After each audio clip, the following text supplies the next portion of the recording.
Hello, everybody, and welcome to the Mix Six. I'm Chelsea. I work with Youngblood Beer Company, but also the creative consultant here.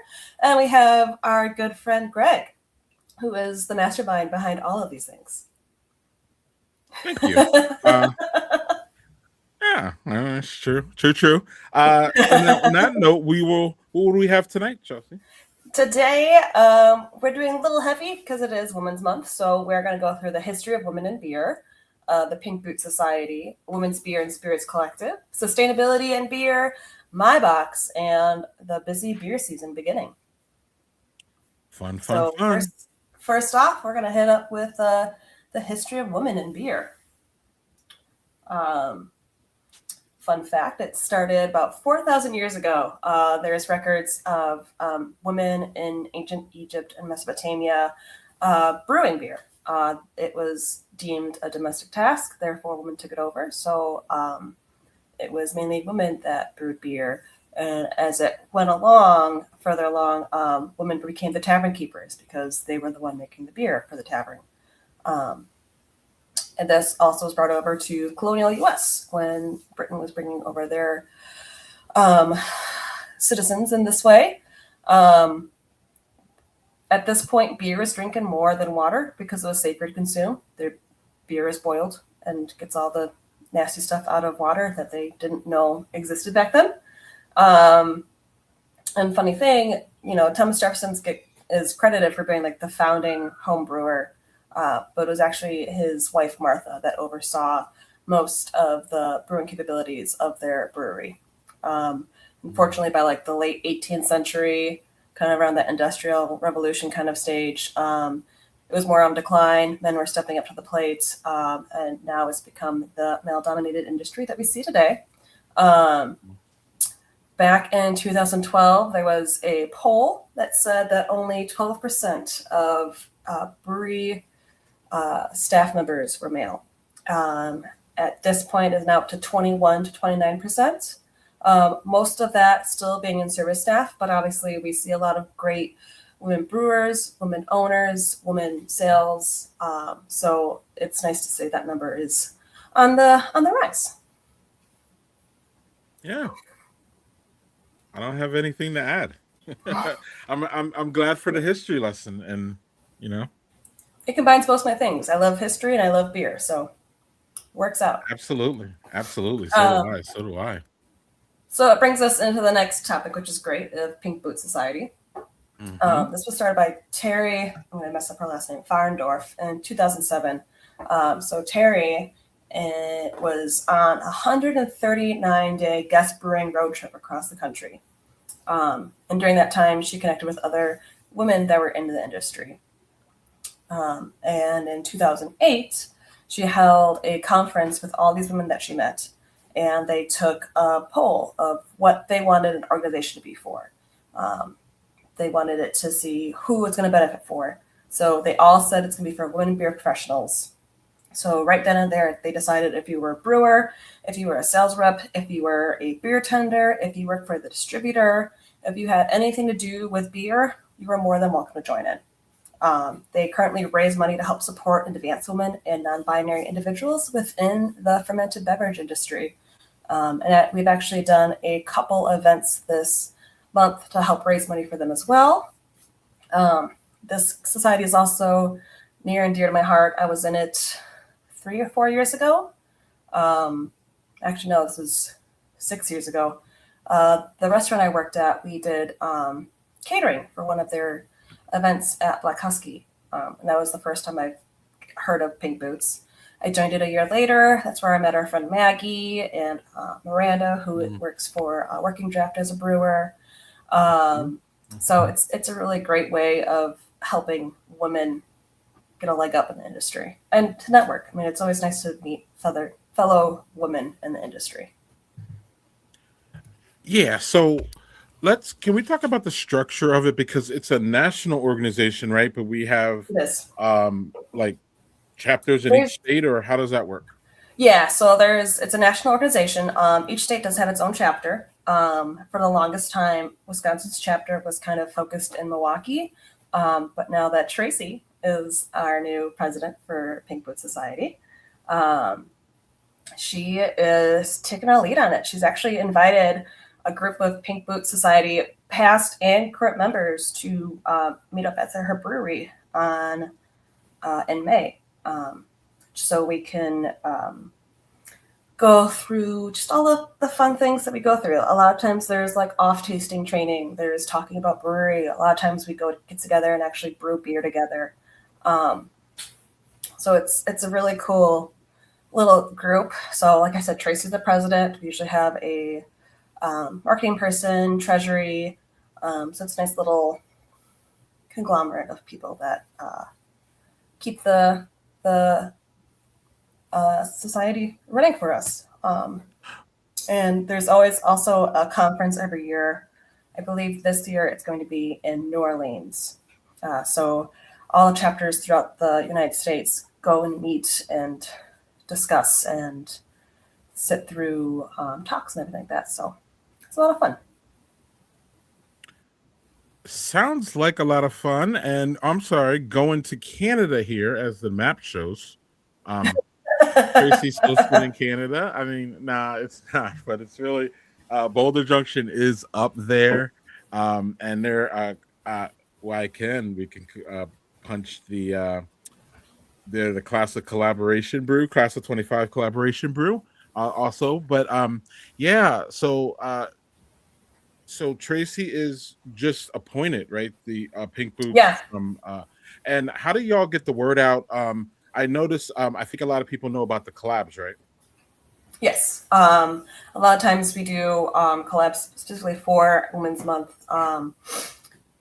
If you notice, like Working Draft has a Women's Places in the Brew House. It is their white IPA. They use a hop, I want to say variation, but a hop mix that was created by the Pink Boot Society. That a lot of different breweries will use that as their basis for making the beer.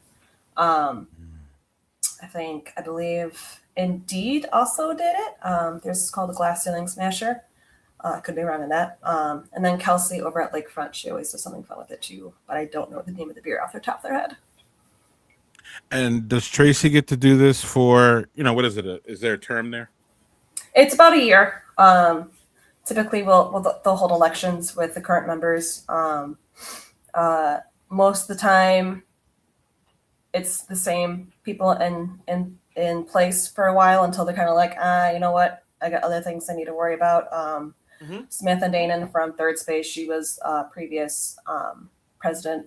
She was president when I was part of Clean Food Society. But yeah, every year we do a vote. Most of the time, if you want to be in it still and do what you want to do, there's not much pushback. Yeah. So Well, that probably fosters new ideas and new people, and that's generally a good thing, right? mhm. And I do want to plug that I do have It's this so beer. good. I did not know it was a part of the Pink Boots Society, but I just by name alone, I bought it. It's so good. I did an event It's at great Working too. Draft on the 8th. We did a Girl Scout cookie and beer pairing. Um, Oh, so whatever money we raised from that, we were donating to Pink Boot Society to help raise money for that. So, and every sale of the can also helps brings money back to the Pink Boot Society. So that's always fun. it is fun. It is. It is. Uh, yeah, I'm good.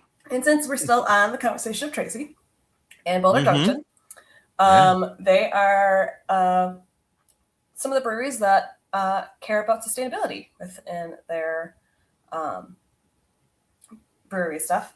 I've seen a lot of breweries getting more into the sustainability. Sometimes it's because of caring for the environment. Sometimes it's just a matter of money. Um, Mm, mm. I know a lot of places used to do bottles, but it was always more expensive to get the little caps to go on the bottles. That's why a lot of places started going to the aluminum cans. Um, and there's a bunch of different areas that can help you get into the sustainability within brewing. Boulder Junction, for example, is a lot of wastewater treatment systems that'll help keep the waste of water, which we go through a lot of water, obviously brewing beer. So this is a huge thing to help go through the water, filter it out after it's been used, and then reuse it again.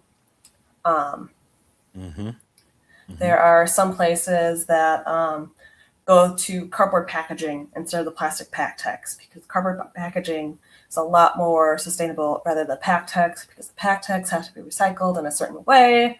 And of course, you can toss them in the recycling, it's fine. But there are certain breweries within the state that will take them and they will deliver them to pack tech for them to be recycled properly and to be remade into sturdier pack techs.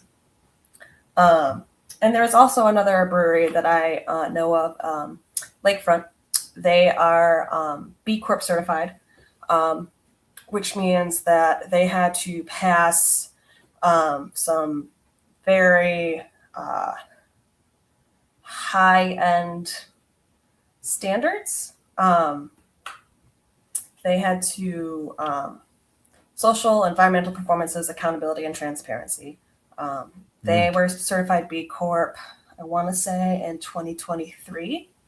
But it's something great to see that more places in Wisconsin are looking at trying to keep beer green, even though most of the Mm-hmm. time you don't want green beer. But Yeah, no, right. Yeah, so while we're here, y'all, this is I'm sorry, I keep showing the wrong panel. This was this was given to us by Ian, who is Tracy's husband and co-founder of Boulder Junction Brewing. Really, I asked them because last week we were talking about them on our social media, and I really asked them to kind of boil, for lack of a better word, boil down and as much as we can, like the efforts that they put in. And I am just hoping that Boulder Junction is part of that wave, Chelsea, of breweries being very intentional about this. They built their brewery from scratch. Really, yeah. they were trying to they were trying to refurbish, but they weren't able to. So they ended up building it from scratch. And when they did that, it enabled them to kind of go in even harder. I believe they didn't tell me that, but you could tell by what they've done and what they're doing, Oh that yeah, it's all of very it's strategic. And yeah, we it's could say. fantastic. And like you said, if it would be great if they could refurbish something, but the fact that they were able to build it from the ground up means that they had more control of what they wanted to put in their system wise to make sure that they get the most bang for the buck and also help the environment, which is great. Hmm. Hmm. And number two there, y'all, is that spent grain, and we've heard about that before, but I feel it's even getting more and more as something that brewers are embracing, and farmers are embracing too. Yeah. As you said before, there's a lot of agriculture use for spent grain. And also, there's some of the smaller ones. They'll just make like dog treats or little treats for animals Hmm. too. It's Hmm. still a great product to use. Just because we've used it for beer once doesn't mean you can't reuse it again for another great agriculture use. Hmm. And we see Boulder Junction really went hard on this actually, but there's the nuances to this. You know what I'm saying? And we see breweries, even established breweries, doing the spent grain. Doing the sometimes solar panels, recycled water, all these different things that breweries are actually trying to incorporate. So it's all promising from an environmental standpoint. Yeah, 100%. All right, this is the point where you have to remind me what is next on our docket because I think we Oh, just okay. We can do that. We can do that. Let's remind everyone. Let's remind is everyone. this Uh, the women's beer or are we going into my box? um, you go where you want to go. All right, let's do women's beer and spirits collective All right, let's because go. Let's go. that is the Let's one go. that I've been pretty busy Mm-hmm. with this month. Mm, mm-hmm. So, Women in Beer Spirits Collective is a group um, of women who are in the beverage industry.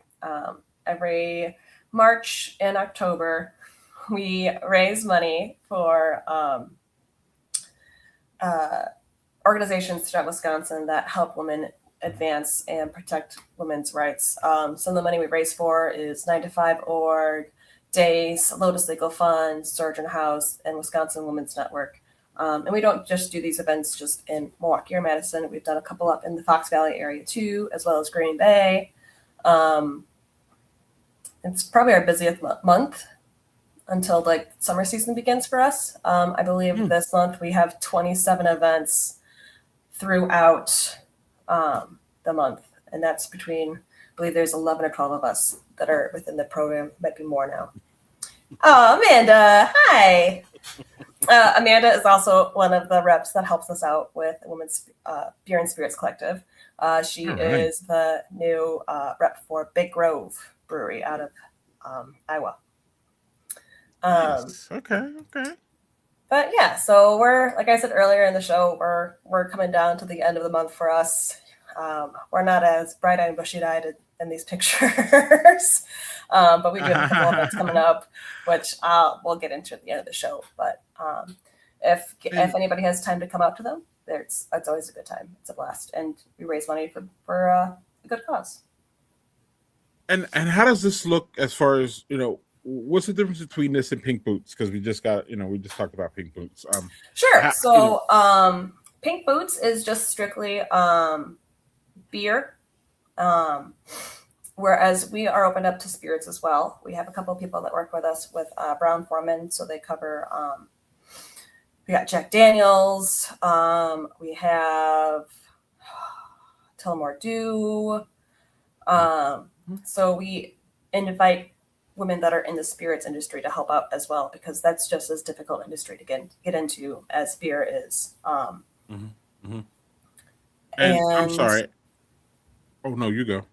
No, I was going to say with Pink Boots, it's just a couple of events throughout the year, and a lot of the money goes back into Pink Boot Society to help raise money for education advancement for other women and non-binary people. So usually, like if a person's going through CCRON training, they can get a scholarship through Pink Boots to pay for that instead of paying out of pocket.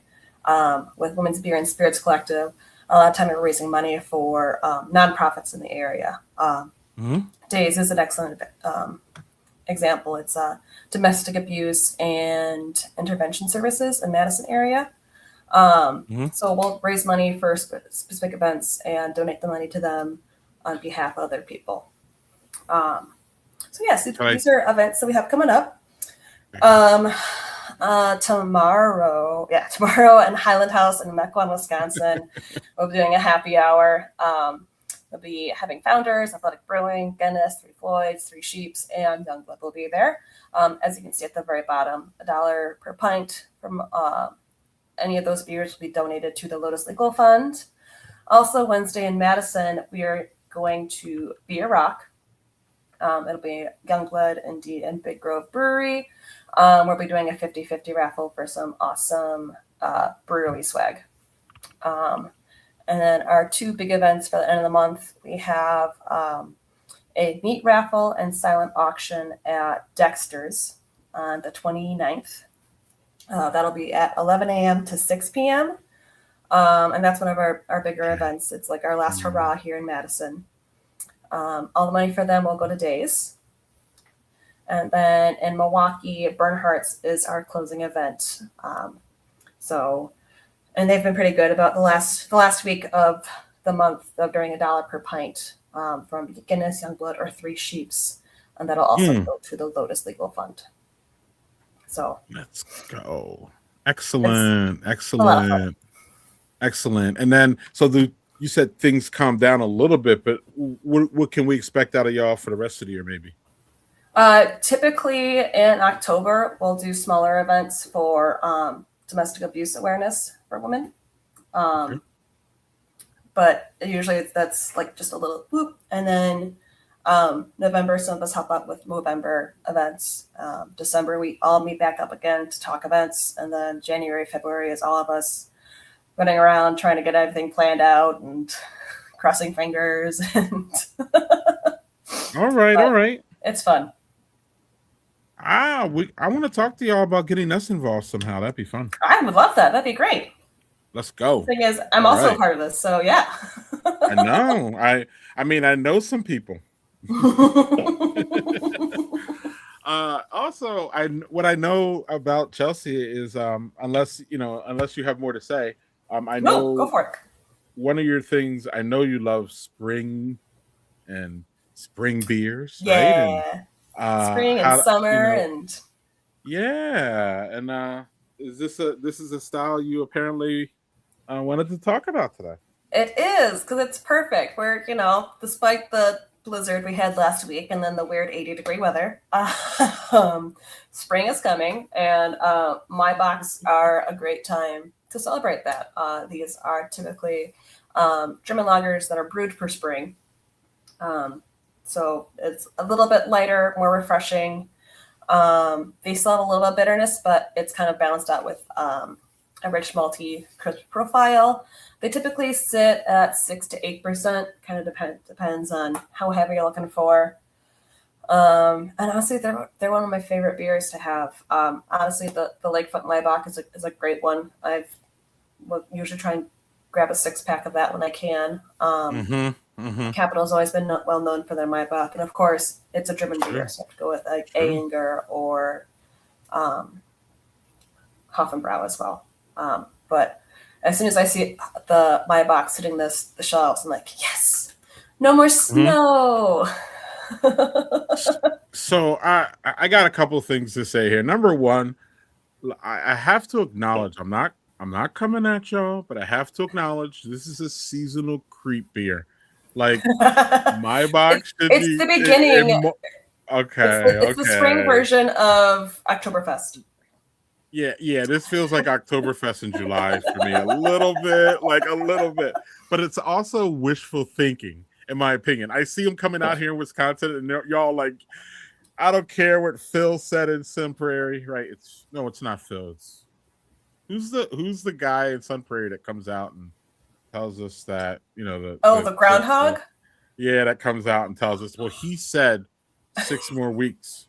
So I think y'all heard him and was like, we're gonna make some my box. But no, I feel that the style is growing, and I It feel is. that it's getting stronger, and I think that's why I feel we're seeing a creep. Maybe I'm wrong, but I feel that like they're coming out like now. And I listen, I love this style. I'll drink them anytime.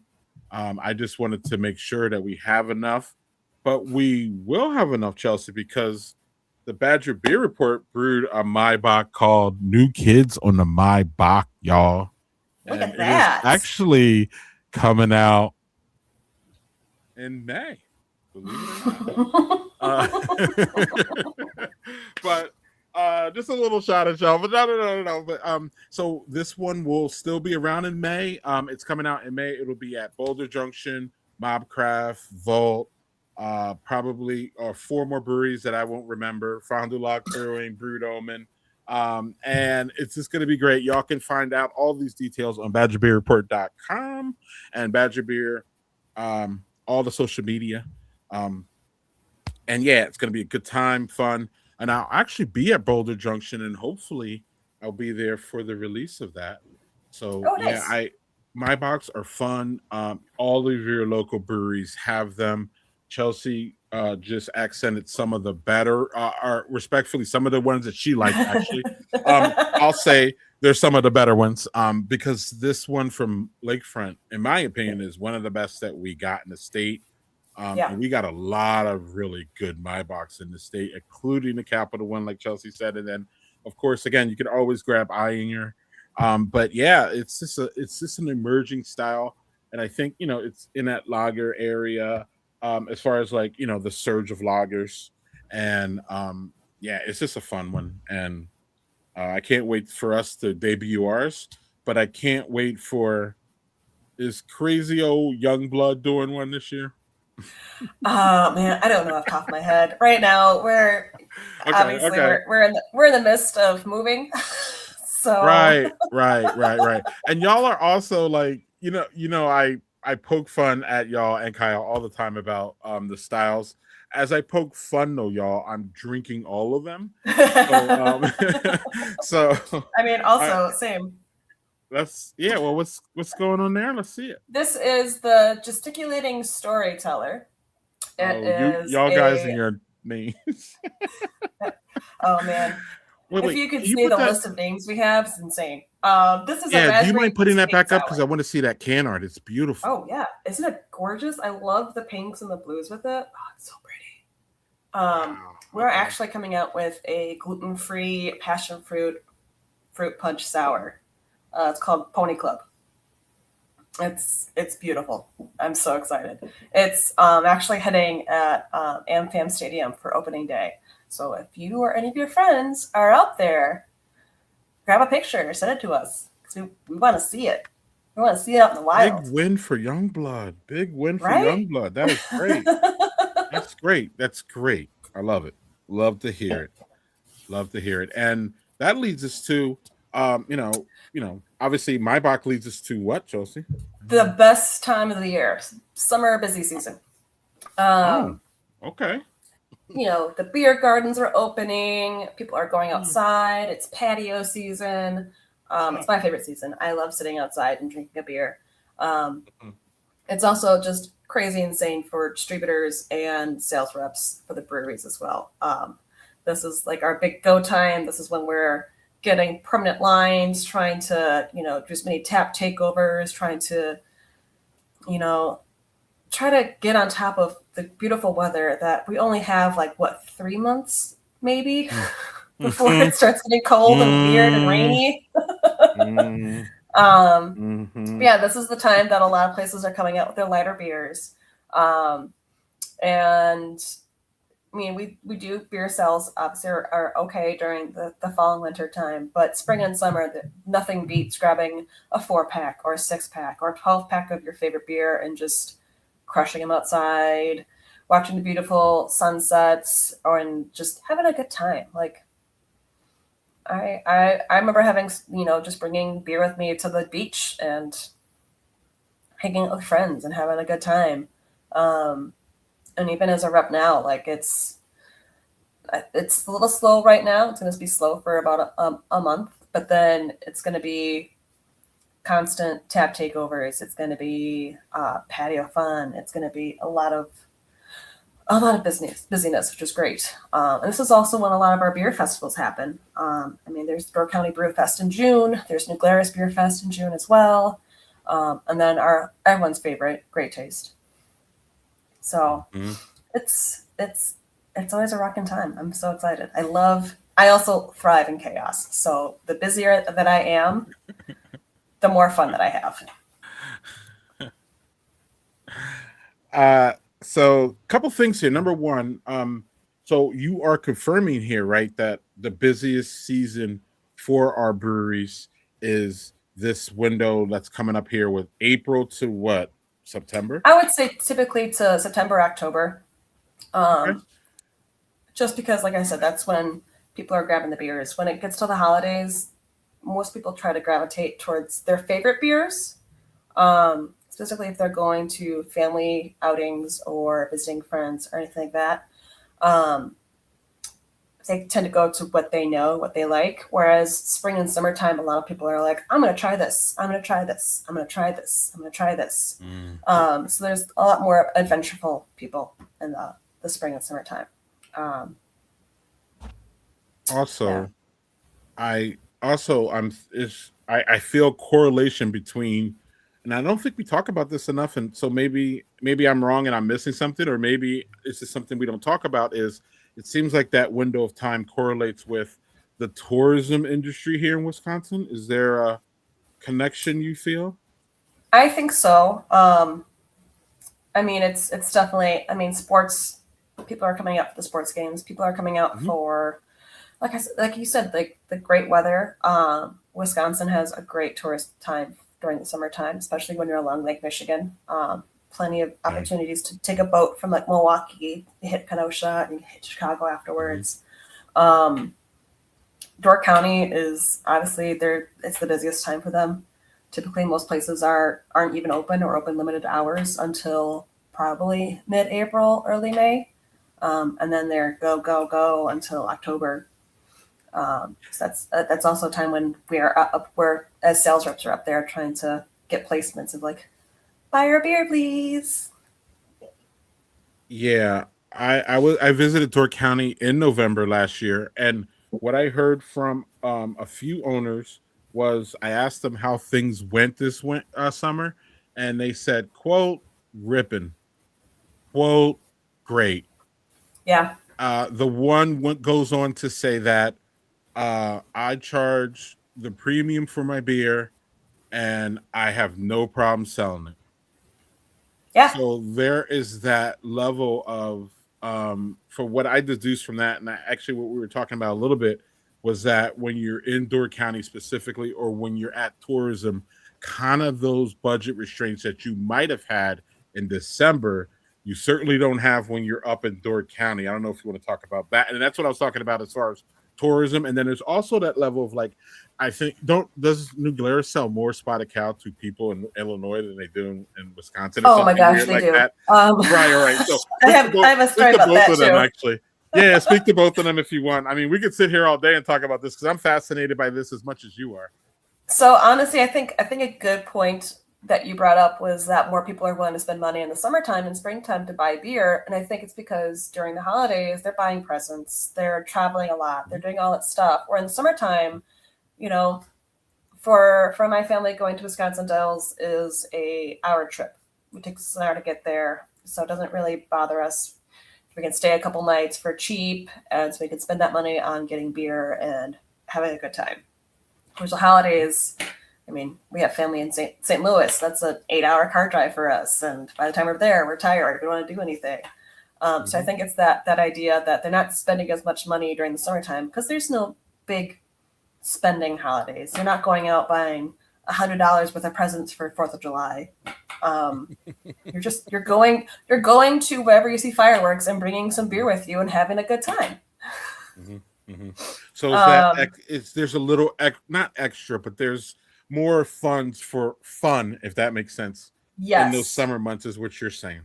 yes, that's what I think is happening. Okay. And then speaking of New Glarus, not long ago, it's like maybe 5 years ago. I used to work at the um, Kenosha Woodman's. I was the distributor rep there for a company. And I remember walking in on a Monday, and all of the distributor reps that sold New Glarus were building this giant display. I want to say it was maybe 200 cases worth of beer, and it was like stacked almost to the ceiling. They had a guy that was up on this, like on the top of the stack, that had like a box of donuts, one of those like carrier of coffees, and he's just like, "Yeah, I think I'm here for the day until they get a cherry picker to bring me down." I'm like, "Oh my god!" Like, there's no way you're gonna sell through that much beer. There's no way. And then, sure Mm-hmm. enough, it was like the week before Christmas, and the display was half its size because everybody was just going and getting 24 packs of spotted cow. They're getting the variety packs because they're visiting family in Illinois or they're visiting family out of state, and they're like, "Well, what can I bring?" And it's always Mm-hmm. New Glarus. It's like probably their best sales tactic was, we're only selling Wisconsin, and now Mm-hmm. everybody wants to see what it tastes like. Mm-hmm, mm-hmm. And and my point is that that's part of the surge that we see. Obviously, we have to look at our big breweries affect, these things bigger, broader than a smaller brewery like Yeah, Boosterbecks, which I would love to mention because I talked to their owner and he said, quote, 80% of our people are tourists, something like that. I actually went there for my bachelor party. Okay, okay, okay. But you know how remote that place is, right? It's And very like, remote. Yeah. correct, but it's also close to Illinois, closer than we are, me and Madison and all that, right? But at the same time, that 80% number just blew my mind because and it feeds into what you're saying about the tourism and that aspect because again, the Oysterbucks, for everybody who doesn't know, it's a southern Wisconsin farm brewery. It's a beautiful, beautiful, beautiful place. Gorgeous uh area. it's just amazing. But when you're driving there, you're like, where am I going? Are my directions correct? And then it's just like this big night, a couple barns, and it's just really nice, right? But it's so remote, y'all, and it's really close to what the owner told me was that it's close. It's generally close to like Lake Geneva, which Mm-hmm. obviously is a very touristy, Super touristy vacationy, place. Yes. luxury spot, right? So like a lot of people, find breweries and all that. So I just wanted to throw that testimony about the Oyster Becks out there because again, I was just fascinated, and that plays into what you're saying about the tourism, or what I was asking about the tourism being kind of a driver for that. And that's also too, tourism in Wisconsin is not great in January, right? No, So no that's one why wants to we come see here during blizzards. right, and that's why we see the dismal kind of things that happen in our breweries. And I mean by dismal, I mean those sheet, those, what is it, the daily sheet that says how much we brought in. Mm. And yeah, I worked at a brewery or two, so I mean I know, right? But yeah, so this is good. So what I would love to say, and Chelsea, of course, but what I would love to say is, get out there. Our breweries are waiting and ready to welcome you. Chelsea, I don't want to put you on a record here, but we are waiting for y'all to welcome us to your new place. Is there anything you can say publicly about that? I can say it's happening in May.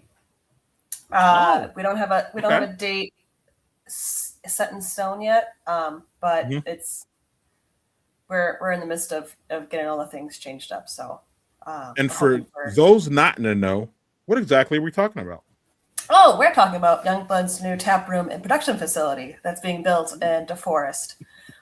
It's part of the DeForest Commons, I believe. Mhm. There's the hockey rink is out there. There's gonna be Mm. verandas out there. So it's gonna be a nice little entertainment area. And we've Nice little already community area. It's a new it's place it's a nice right little off the spot. highway, right Yep. off the interstate. Right Yep. there off the interstate, y'all. Uh, it's one of it's I think our is going to be what I call our only hockey brewery. Like Chelsea says, the hockey rink is there. No, y'all, the hockey rink is It's right there. there. Like the brewery's here, the outdoor hockey rink is here. But Yeah. in the summer, the hockey rink is going to disappear. I believe they're gonna try and have it be like a concert venue as well. Yeah.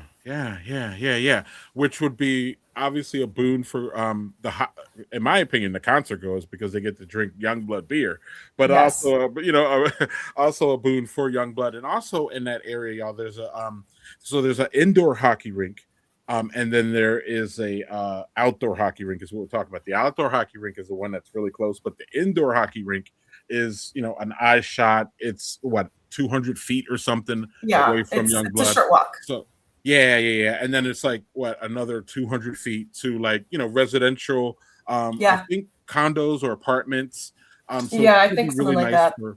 Yeah, it's really going to be really nice for those people again because they're going to have young blood beer, but it's Hmm. also going to be nice for young blood to have that walk up community and just like any small brewery, we're going to have we want to focus on our community. So that's just Yeah, going to and be we'll really have plenty nice of too. community events. Absolutely.